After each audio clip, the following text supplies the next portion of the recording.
This is just a few moments after I've wetted down the Bockingford, which had curled quite a bit, is now flattening out. The Canson is staying pretty flat, so that's good to know.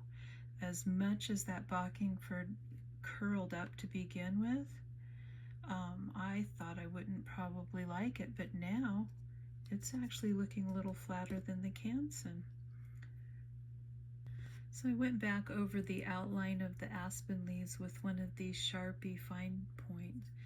It's a green color, and so this is permanent, and I just, because it's watercolor, I don't want to go back over the ink until it's dried for a while. Usually about 24 hours is a good safety point before you go back over the inks. Even though they're permanent, they do need a little while to dry. I'm liking this Bockingford the more I use it.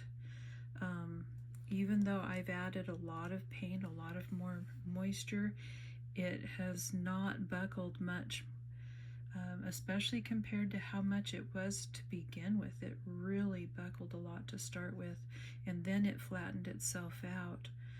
And so as this dries a little bit more, I want to come in now and start defining the leaves a little bit more.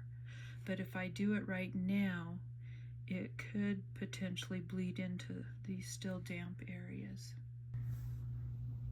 In conclusion, comparing the Bockingford with the Canson, I see the color, the saturation, the way the paint moves, all those qualities seem pretty equal. The way it curls, you can see maybe the difference, how much now the Canson has curled. Usually it'll lay flatter, and so I think just the humidity that we're having lately has made it curl more than it usually would.